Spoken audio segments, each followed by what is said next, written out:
Okay. Today's theme is religion and identity in Europe and Australia, and we picked that up in a different way again in this particular session with two presentations, particularly on Islam and Turkey.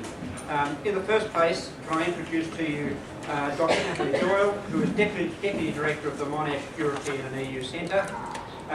Since 2011, she's led a research project, Globalisation, Illiberalism, the West and Islam, European and Australian perspectives. The project analyses the impact of political minorities in European countries and looks at how Islam, as the second religion in Europe, challenges the self-definition of European identity, especially with regard to the notions of secularity. Our second presentation is from Sophie de Francesco Mao, and she's going to speak to the topic of Turkey's EU membership, opportunities and challenges. Sophie's recently submitted her PhD at the University of Melbourne on the crisis of the French Socialist Party since 1981 and ongoing, I assume, Sophie, wherever you're sitting. Sophie's had involvement at both Melbourne and Monash, in the European and EU Centre, and her honours thesis examined the EU's present legitimacy crisis. The interesting thing for Sophie is that we've just had the news, there she is, that she's won a place as an intern at the European Commission starting in about a month. So, very of course, is supposed to wait till she actually does her business, you know. Anyway, what can I say? It's a very prestigious success by Sophie, and we're really delighted for her, and look forward to hearing all about it when she gets back. First, back to Dr. Doyle and European secularism in Islam.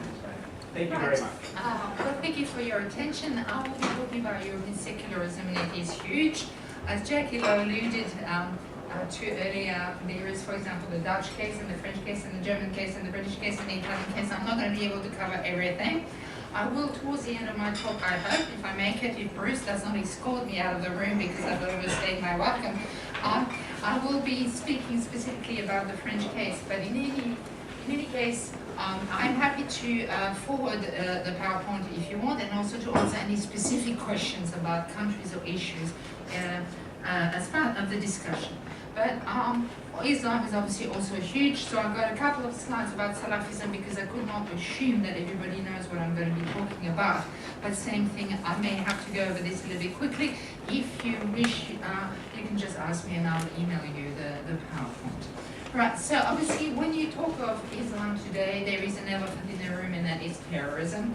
So that's why I thought I would start by discussing in more general terms the question of the relationship between Islam and terrorism, and in particular from the perspective of policy.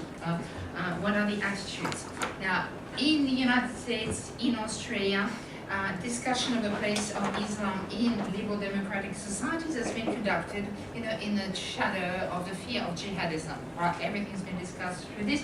There is no difference in Europe, right? It's also been very important. There is, however, an important difference, which I think is worth discussing, and I'm going to be using it to try and introduce what is specific about the way European societies are responding to their Muslim communities. There is a difference between what one can call Anglo-Saxon countries, for want of a better term, and European countries. And as I will try and show, it can explain that difference I alluded to. Now, the Anglo-Saxon approach, so sorry I didn't sort of give you that slide, I've got to get my act together, it's the January break, I gotta get back into it. The Anglo-Saxon approach aims to deal with what is called behavioral radicalization, right? And it doesn't really deal with extremist beliefs. Basically, it's only interested in people once they break the law, they're about to break the law, and anything that is around it, they think that is not really a concern, right? This, of course, I'm simplifying a great deal, but that is a major point of difference. Now, you can go into history to actually talk about where that difference comes from between Anglo-Saxon countries and European countries. And of course, you would have to talk about the passionate belief in the freedom of speech, right? Also a greater belief in the robustness of democracy, be it in the United States and in Australia. And as a result, what is called radicalization, which leads to terrorism, and the measures to address them, which are called counter-radicalization, have been solely defined as counter-terrorist measures, counter-terrorism, and it's been primarily entrusted to the police. And this is the case, for example, of what's been happening in Victoria, in this state. By contrast, the European approach seeks to counter a broader phenomenon. Radicalization understood in a broader sense, the radicalization of ideas. And this rests on the assumption that people don't become violent like this. It's often because they've been encouraged by extremist ideas, right? And so extremists are seen as essentially problematic. Even before they actually commit any crime or start talking about committing crime, they are potentially dangerous. Extremism is considered to be a political threat, and a threat which questions the social order, or, I don't know if there are any German teachers here, what the Germans would like to say, the constitutional order, the framework of society, of social life. Right? Now, just like the Anglo-Saxon approach, this is an oversimplification, but I have to go quickly.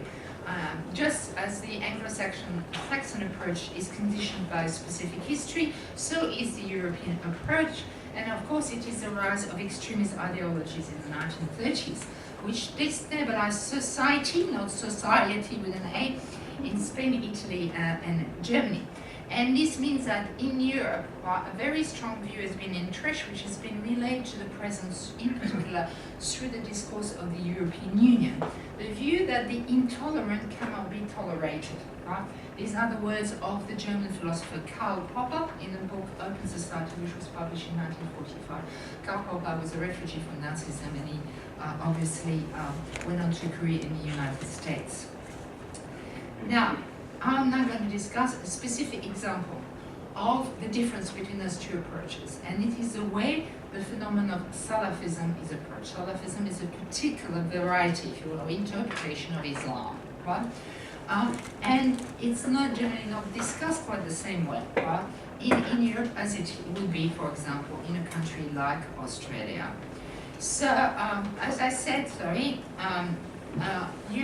European approach considers all forms of extremism as dangerous. And Salafism is the one that is particularly of concern today in Europe. And what is Salafism? I could not assume any knowledge. I do apologize if I go over stuff that you know very well. It's just, I cannot assume anything. So Salafism is a term that is used to designate a militant group of extreme Sunni Muslims, right, who advocate a return to the early Islam of the Quran and the traditional Sunnah piety. Salafi means pious ancestor. And Salafis believe that they know what Islam is about and everybody else doesn't, right? And I just brought two pictures. They're two pictures actually of two streets in Paris where you can see Salafis around the area of Barbès in Paris. You can often see a lot of Salafis. Now here I've got 2-3 slides, which I think because I want to get to the heart of my topic, which is European secularism. I possibly don't need to go over, but I include them in case somebody wants to get the PowerPoint and needs to have that information. So I have 3 slides about Salafism. The important thing to know about Salafism is that it is not, in fact, the only type of Muslim fundamentalism. It's a variety of Muslim fundamentalism present in Europe with a political dimension. Right? There is also, there's been since the 1950s, the Muslim Brotherhood, right? But a lot of fundamentalism, Muslim fundamentalism in Europe has come through France because of the links to Algeria. Right? There's also obviously the UK, but I won't go into it because of its own, post-colonial links. There is definitely an activist political strand to Salafism advocating the creation of an Islamic state. Right? That doesn't mean it's always violent, right? But there is also a jihadist current within Salafism, which is violent, and which is linked to terrorist organizations operating across the planet, right?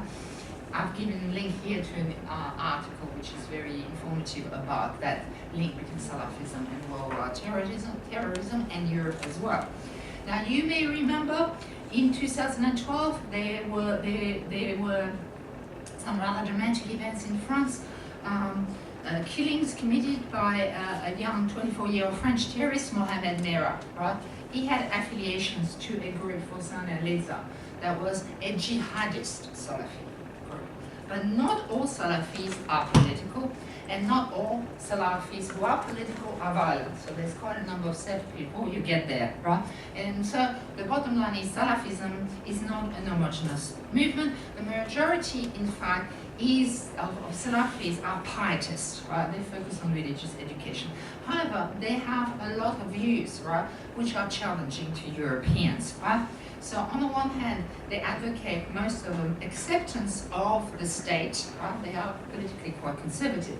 But in their discourse, they will talk about their objective being the Islamization of Europe. Well, Islamization of the world, right? Because they have the right faith. Because in a sense, they're what we would call a sect, right? Cultivating a distance from mainstream society. And for the past 10 years or so in Europe, Salafism has been gaining a lot of support. Right? It's making a lot of inroad, especially among the young disenfranchised, right? In different countries, including France, that I will come back to later on, right? Mostly those people who come from families of Muslim culture, but also, interestingly enough, they have attracted clean convert among so-called white Europeans, right? This religious extremism, which is not political, which is not violent, has become perceived as a threat by European states. I've given a reference here for those people who want to follow up on it about what's been happening with the spread of Salafism across Europe, not just in France, Belgium, Netherlands, Germany, everywhere. The UK, of course. So, what has been bothering Europeans about Salafism, right? Salafism is very visible, that's why I showed you the pictures, right? Because they dress differently and they cultivate that distance from society. And so the spotlight has been put on the question of the incompatibility of Salafism as a variety of Islam with what I call European values. And of course at that point you're supposed to look at the screen and look at me and see secularism, women's rights, how is that European, right? Well, of course it's not, but I'd have to go into huge excursus that Bruce will never allow me to get away with, about the discourse of the European Union. And the discourse of the European Union has been, encouraging that view that these were, particularly strong European values and not, right? That in fact, Western values more broadly.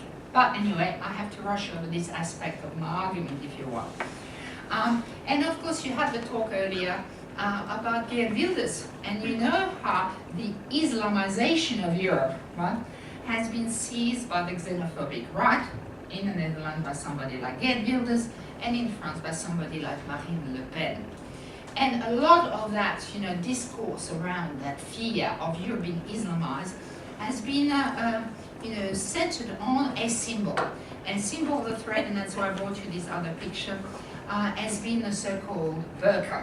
Right, which, strictly speaking, because Salafis follow the customs of Saudi Arabia, is a niqab, and it's been the number one issue, right? The visibility suddenly of that attire in European streets, although to a very, very small extent, because when you look at the actual figures, there's very few women, but they're very visible, right?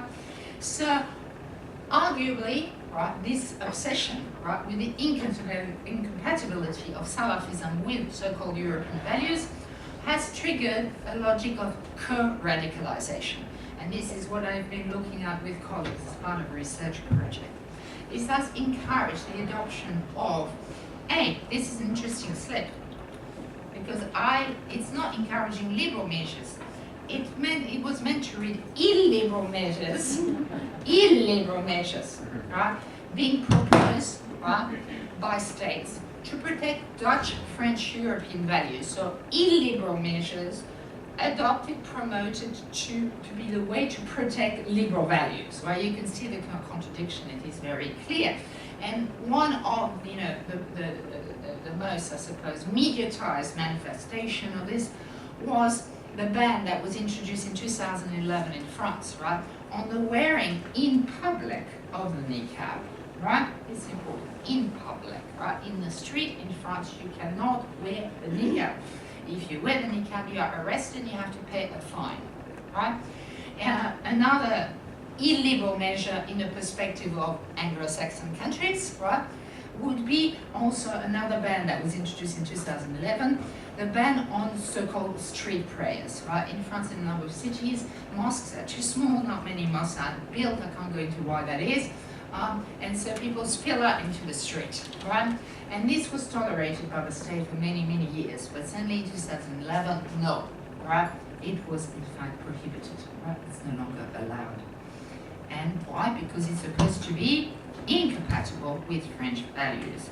And in particular, right, one particular value, so-called laïcité. Right? Laïcité is a French word which is used to define the French understanding of secularism, which is different from that present in other European countries, because it is based on a very strict legal definition of the separation of church and state, which was introduced in 1905 and later incorporated through references in the constitution of the Fourth and the Fifth Republic.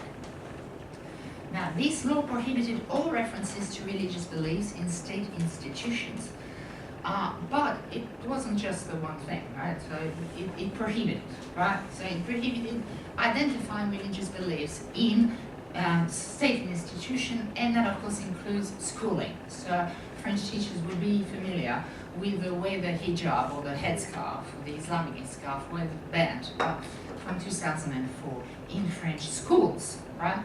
It says nothing about the street, right? Because in fact, the law also is supposed to guarantee the freedom of worship, right? And if you want to wear, a symbol, a sign of your religious faith in the street, France is a liberal society, and obviously you can, which is why the ban of the burqa was problematic, right? Yet in public discussion, in the media, on the radio, on TV and everything, it's always referred back to laïcité and the law of 1905, right? Same thing for the street prayers. The ban on street prayers was presented as being necessary to protect the French value of laïcité, of secularism. Now, what is interesting is the way that particular reaction to the visibility of salafism in French society, right, had huge impact in other European societies. Right? And a phenomenon which I and my colleagues have been looking at as part of the research project I was involved in was how, in a sense, other states that had different models of secularity started to behave a little bit like the French, wanting to ban. Right? And so there were proposals in the Netherlands, proposals in Belgium, in Denmark as well, by different levels of government. Sometimes it was at the municipal government. It's extraordinarily complex, and I can't go into all those differences, to ban the burqa, right? When, as I say, very, very few women actually wear them, right? And so the activism with which the French state over the last 5 years, let's say, 4 or 5 years, has been, adopting all those measures, and whereby politicians have been using that whole discourse of laïcité being threatened and all the rest of it, has in fact inspired a discussion at the European level, right? Not just in France. And what is interesting is the way the French state's language of secularism, which is very much grounded in a specific history, and that is the history of the law of 1905. And here, I'm sorry I don't have any visual aids because I didn't know how many slides I could have. The law of 1905, in fact, was a settlement. It was a settlement that brought an end to a kind of de facto war. The war between the French Republican state and the Catholic Church, right? And so in the beginning of the 20th century, right after 1905, the French state tried to basically uproot Catholic beliefs, or rather to contain the influence of Catholic beliefs over French public life, right? Leading, for example, to the ban on Catholic institutions providing education, right? So, in fact, for a while, there were no Catholic church in France, no Catholic schools. All the schools, in fact, had to leave France, right? This is how, a long time ago, my grandmother ended up being educated in Britain, right? Because she could get a Catholic education in France, right? And during that period, which has been totally forgotten, but is worth remembering, the French state, around about 1903, 1904, introduced very similar measures to what is being done now in relation to Islam. And when I say the French state, municipal government as well as central government, right? For example, banning Catholic religious processions in the streets, right? So there are real parallels, right, between the activism, anti-Catholic, anti-clerical behavior of the French state at the beginning of the 20th century and the behavior of the French state today in the beginning of the 21st century. But this is forgotten, right? But one can argue, it's not me, French scholars, American scholars have argued, that in many ways, what you see in France is a repeat, right? A repeat of that war of the state against a religion. It was Catholicism, right, at the beginning of the 20th century. And in the 21st century, it is Islam. But what is interesting, as I said, is the way, right? What is happening in France has, in fact, gained other European countries and has also been amplified by the extreme xenophobic right, right? And with echoes even in Australia, right? And here I've got to go a little bit sort of to my life. I live in a suburb called Ashford, right? And I think, you know, a couple of weeks before the federal election, maybe it was a month, I can't quite remember when, a pamphlet landed in my letterbox, which I opened, and I asked it to be included in the kit that you've been given. So I hope that you have, so you can refer back to it and understand what I'm talking about, right? And it was, I think, what you would describe as an Islamophobic pamphlet, right? It was anti-Islam, right? But because it is in Australia, it was nicely wrapped up with the language of we are a peaceful multicultural society, blah, blah, blah, right? So there's a paragraph about that. And then, yes, but no to Sharia, right? And it was about the threat of Islamization, right, in Australia, referring back to Europe, right? And saying, this is the threat in Europe now, and we've got to be careful because, you know, it's coming to us as well. If you read it carefully, and I do hope it was part of the kit, if it was not, then obviously I'll have to send it to you personally. There's that statement that says, Australian culture, sorry, not Australia, Australian culture is based on the separation of church and state. And when I read this, I thought, hello. I had no idea that there is a legal separation between church and state in Australia, because there isn't, right? If you read that pamphlet, you will see that in fact it's been copied and pasted, right, from material that's been circulated on the internet, right? Some of it of French inspiration, right? Because that business of separation of church and state is a French obsession, right? And it's fed back, right back into Australia. Even though, as I said, there is no equivalent, right, in Australian law to the French law of 1905, right? The only parallel there is for France is the United States, because there is in the American Constitution, right, a clear division, right, between state and church, but two radically different cultures in terms of the place of religion in society. Because in the French case, it's not just the separation of church and state, but it's also that religion is not considered to be acceptable in the public sphere, right? Which is why this reaction to salafism has been particularly violent, right, in France, right? And as I said, with consequences for the whole European discourse today, and it seems maybe also all the way to Australia. And on this note, I shall end, and I hope I have not overstayed my welcome. Very good.